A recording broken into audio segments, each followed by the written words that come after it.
Hello, I'm back again. The voice still isn't 100%, but maybe that's because I've just had a lovely week away, not enough sleep, probably a couple too many drinks at times, but we had such a wonderful time, and I thank you all for your patience while my YouTube schedule has been all over the place.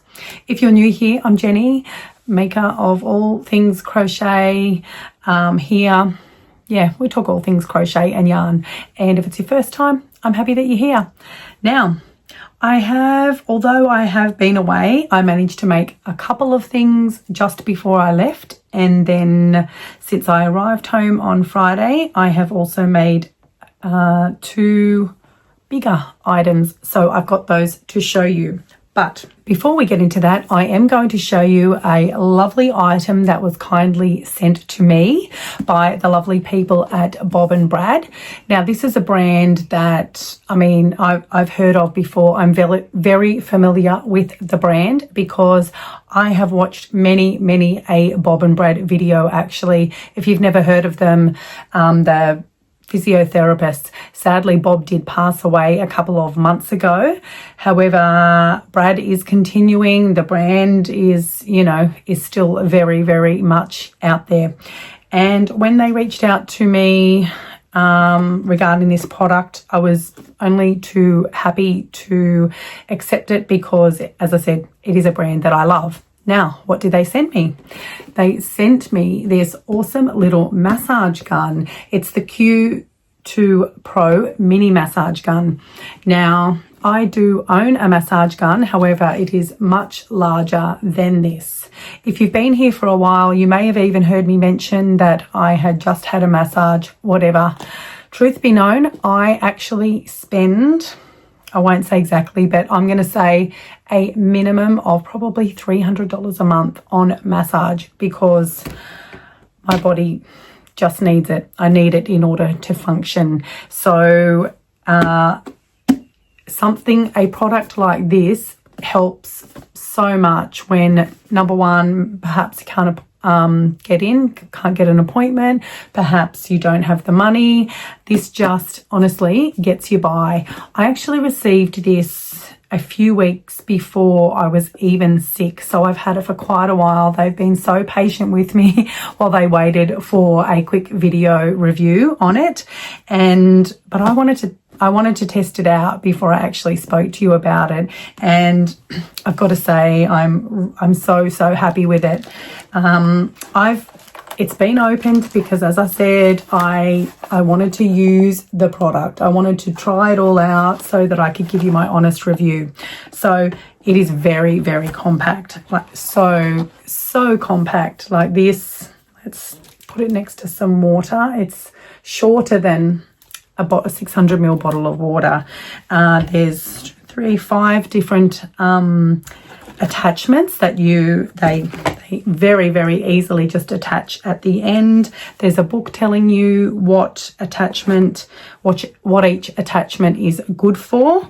There's probably 2 main ones that I have been using, and it is this one here, which is that can be used pretty much anywhere, more for relaxation.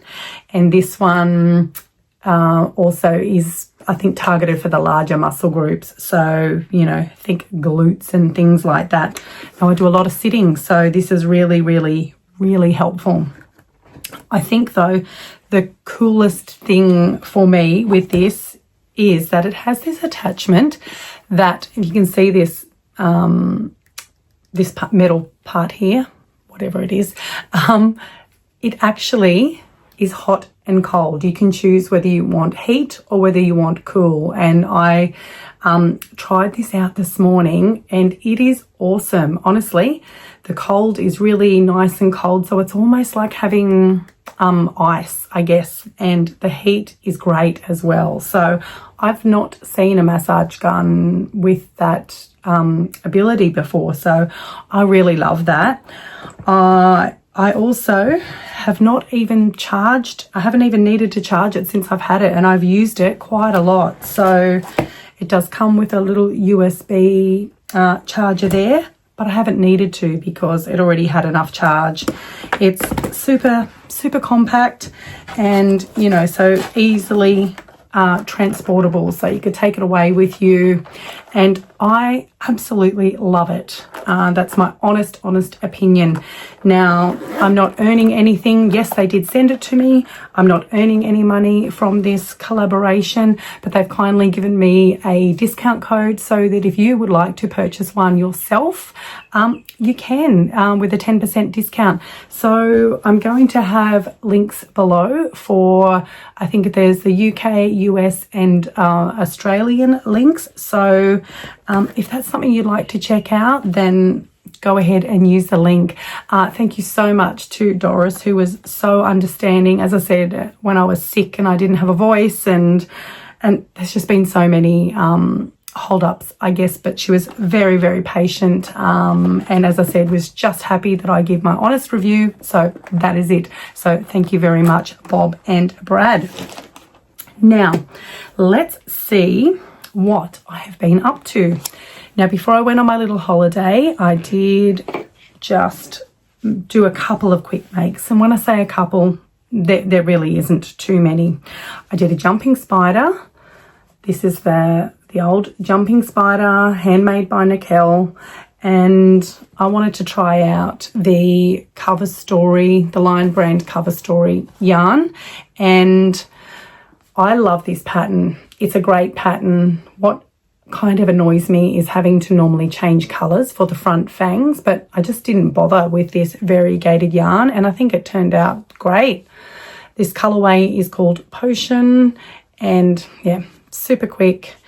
So I did one. I don't know why I stopped at one, probably because I just ran out of time, I think. But with the same brand of yarn in just two different colourways, I did, this is the colour Frizzle, and I saw Litza from Coco's Crochet make one of my snake patterns with Frizzle, and I thought it looked great. So she inspired me to make one myself. This is a free tutorial on my channel. I made this one a little bit longer, so you can just keep making it until you are happy with the length, but I think it turned out really well. So there is 1 and 2. This colorway is Bubblegum, and yeah, it works up really, really well, and it's really, really soft. So this this cover story blanket yarn, I think, is going to be great for snakes. So I did those two. Now, again, if you have been here for a little while, you will know that since the beginning of March, I have sold my items at a local collective. Now, I did mention that that was going to be closing, unfortunately, due to unforeseen circumstances. That has officially closed now. I went and picked up the rest of my items yesterday after returning from my holiday. And now I think I gave a little teaser that there could very well be another possibility for me to sell my items within a store. And I'm very happy to say that one of my lovely vendor friends that I met through the collective has decided to set up a shop of her own. The venue is going to be absolutely amazing. There is a beautiful cafe, there is accommodation, there is a lovely hairdressers, a doctor's, all attached within the same little vicinity. So there's going to be some great opportunities there, I believe.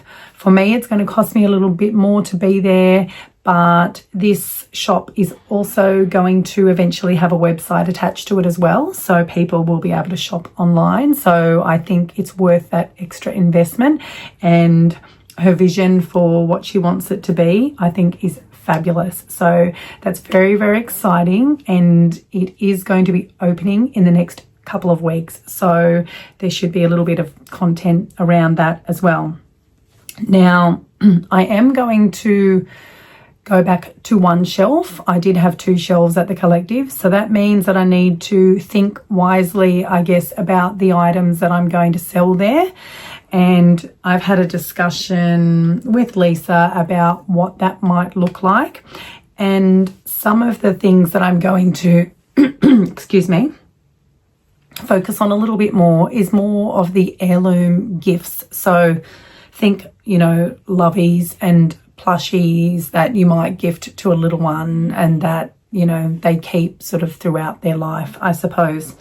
I'd like to even do a few more blankets. I'm actually really feeling the urge to start a blanket at the moment, which typical because it's warming up, so it's kind of crazy. But anyway, yeah, so I guess moving forward, I'll have to think a bit more carefully about some of the makes that I do.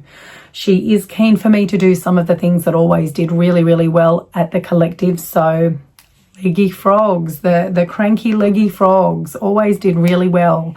Cranky bananas, that's another item that I'm going to be ensuring that I've got there, along with little chicks and possibly some little dogs of some sort. So I will have a look at what patterns I might focus on for that. But anyway, it's exciting times, so we'll see how it goes.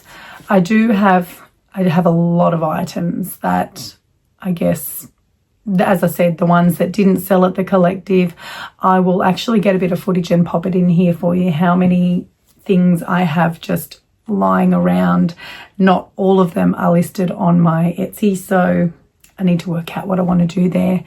I do also like to have, though, a few smaller items as gifts, so that if there's a kid's birthday at school or something like that, I've always got something on hand to be able to give them. So anyway, let's look at the other couple of items that I managed to make. Now, this was also before I went on my little trip. This is Marley the dog. This is the Oak and Marlow pattern from the Fable collection. I used Premier Basics Chenille Brights in, I believe, mushroom and the brown, it might be maybe teddy bear or something like that, but I'm happy with it. He doesn't have a tail. I could have added one, but to be honest, I can't be bothered, if I'm honest. Again, I had a bit of trouble with the face shaping. Robin from Knotting Hook Crochet had reminded me that on Jocelyn's blog there is instructions to, if you don't want to do the face shaping, to change it up here in the round, and that will give a similar effect. So, but I did forget. I'd already made the face when I remembered that. So I think if I do make more of these Fable collections, I will actually do that rather than do the face shaping. I haven't made him any accessories as yet, and I'm not sure if I will. This is the cat from my previous video. I did have a dressing gown and a sleeping mask on him, but I decided to can that. I just wasn't a fan. So I might just make some little granny square bags for both of these, I think, and sell them like that. But we have those, and now we're moving on to the bigger makes. And I'm pretty happy that I somehow managed to work these up in a pretty short space of time. So we will start with, oh, what's his name? Finn? Is it Finn? Oh, goodness me. I'll correct myself on screen if I'm wrong. I'm pretty sure it's Finn, the Fisher fox. This is a pattern by Oak and Ave. I did test Aero, I'm on fire, aren't I? I did test Aero, the bear, the one who has the little plane wings, and the aviator. Aero, the aviator bear, that's him. And he did sell at the collective after a fairly short time of being there. So, but I always had this guy in mind to make, and I absolutely love him. His hat does come off, as does his little vest. I had just sewn on one of my, excuse my very bad nail polish that's coming off. I did sew on one of my little leather tags there. He does have a little bag as well, but I wasn't feeling it, so I'm not going to put that on him. But I think he turned out great. I did even consider leaving him without the vest and the hat because he looked so cute as he was, but it's a great pattern. I absolutely love it. I have used pretty sure it's Burnout Mystical. This was in our mill ends at Spotlight. I still have a reasonable amount left of it, which is great. It works really well with the chenille Brights. So the Premier Basics chenille Brights. And yeah, so the vest is mushroom. The hat is seafoam, and we have that same brown from earlier, but I love this guy, and I'll be surprised if he sticks around for long because, you know, he's a pretty unique, special little gift that you could give to an expectant mum for her baby. So really, really love him. I'm thinking I might actually make another Aero Bear actually. They work up pretty quickly considering. So, but yeah, love love him. And I'd have to say that I'm pretty sure I was influenced to make this one.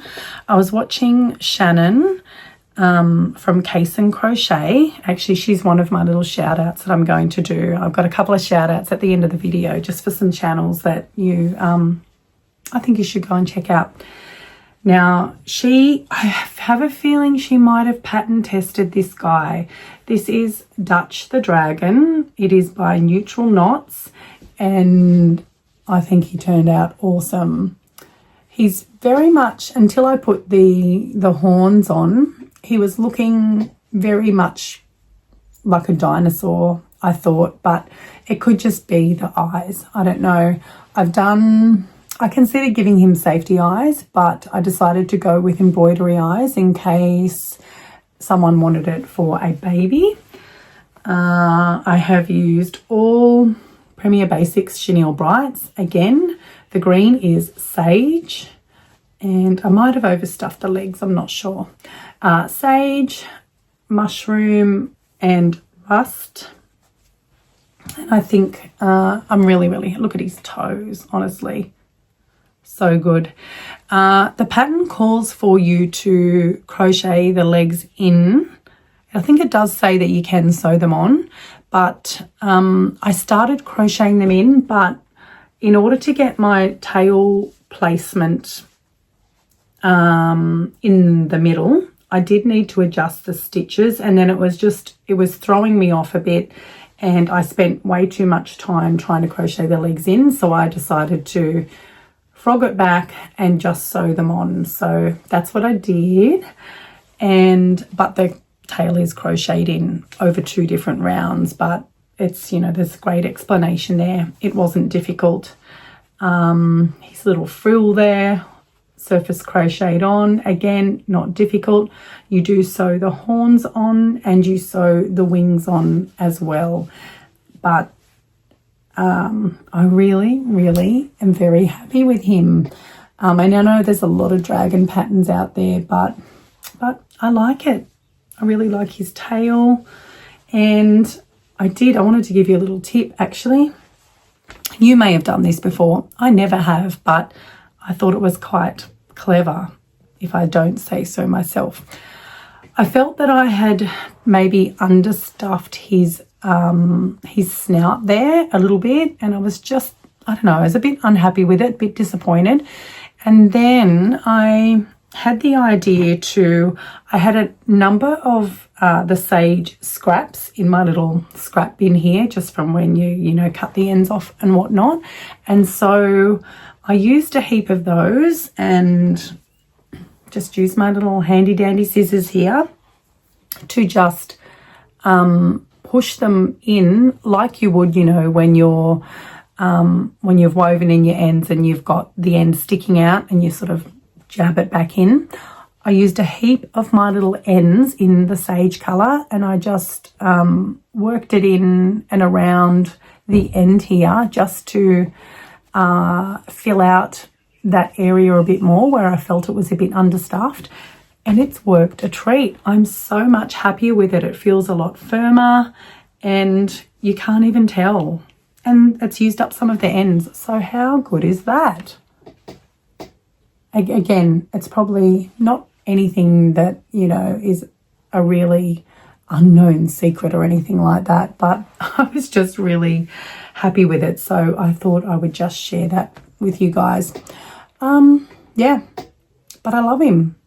He's great. So these two will definitely make their debut at the new venue. I believe it's going to be called Love Local Central Coast, I think. And I'm really excited. It's going to have quite a boutique-y feel about it, I think. So, and, you know, the owners of the whole precinct definitely have a vision themselves as to what they are after. So, yeah, exciting times. That's it for makes. The other things that I wanted to mention is the shout outs. As I said, I've already mentioned Shannon at Case and Crochet. All of these creators are currently under 1,000 subscribers. And I know Shannon in particular, it's obviously her goal to get to 1,000. And she's doing a great job. She's a young mum of 2 little kids and, you know, does this whenever she can, does a lot of markets. I'm really loving at the moment her book buddies that she's doing. It's really making me want to have a go at some myself. And yeah, she's just sweet. So go and check her out. The next one is Ali at Ali Mackenzie Crafts. Ali has a pretty good following at Instagram already, but she's fairly new to YouTube. She makes really awesome, a lot of unique makes. She's just really sweet. She does markets. She's super organized. She has lots of tips. And yeah, I just love watching her. And finally, one that I came across recently is Susan at Snuggle Bucket Studio. She's a cracker. I have a pretty weird sense of humor, and I feel like I just get her. So she also crochets some pretty awesome stuff as well. She's just easy to watch, and as I said, I like her humor. It's just something a little bit different. So go and check those channels out if you're looking for some other crochet content, and yeah, tell them that I sent you. And I think the only other things I wanted to mention, I'll chat a little bit about my holiday and pop in some photos if you're interested in that. If you're not, that's totally okay. But I did want to mention that I have finally, after months, if not a couple of years, set up an Amazon storefront. So I've just gone back through and linked a lot of the items that I use in my little crochet business here. So there's some, like, I've got my tripod linked. I have got pony beads, safety eyes, a lot of things like that I've used. So if you're interested in checking it out, I will try and remember to pop a link in the description. It's pretty new to me, so I'm just going to give it a go. Obviously, it's an affiliate link. If you choose to go in and buy anything via my link, I'm going to earn a very probably teeny tiny commission, but and it doesn't cost you any extra. So if you'd like to do that, thanks. And let's just get to the holiday. So I did pretty much a week-long cruise from Sydney to Melbourne. It was my first time cruising. I was a bit nervous as to how I was going to go and whether I was going to be seasick, but I survived. I actually did really well. I'd bought the little acupressure bands and I wore those on my wrist every day. I also took Travel Calm, the ginger one, which is non-drowsy. And I think maybe the combination of the both just helped a lot, I believe. I did this cruise with my high school bestie and one of my sisters, and also my bestie's daughters and some of her friends, and we just had an absolute ball. Lots of laughs, not enough sleep. As I said, a couple too many drinks, but not overboard, pardon the pun. It was great. We went to the Melbourne Cup, which is definitely a bucket list item. If you don't know what that is, it's probably one of the biggest horse racing meets in the world, I think. And it was very busy. But having said that, according to some people that go a lot, the numbers were definitely down, but that was because the weather was cold. The forecast was to rain probably most of the day. Thankfully, we had no rain up until about probably 15 minutes before the big race, of course. So we were all scurrying for cover, but honestly, it was a great day. It was just a lot of fun. Did a small amount of shopping, not much, but just basically had lots of laughs. I feel very relaxed. I totally switched off from work, crochet, everything. So I'm very much back into it now and getting my head back in the game. And I look forward to being able to get back to my regular schedule of posting on Sunday evenings, Australian Eastern Standard Time. And yeah, and just catching up on all of my watching on YouTube as well, because there are a number of you out there that I like to watch regularly and I'm way behind, so I need to go and catch up on that. But if you've hung in this long, thank you. Thanks so much. I really appreciate you. Please leave me, I don't know, let's go with a boat emoji in honor of my cruise. But yeah, thanks for being here. As I said, back to normal. I've got a lot of ideas for upcoming videos, like other than just my regular, this is what I've done. I love doing roundup videos, but like Karen from Yarn and Whimsy, I like to try and make the items if I can as well. So, but that takes time, doesn't it? But I have a few ideas. And then it's also about Christmas makes, so I need to get into that too. But thanks for being here. I look forward to hanging out with you again this time next week. But until then, bye for now.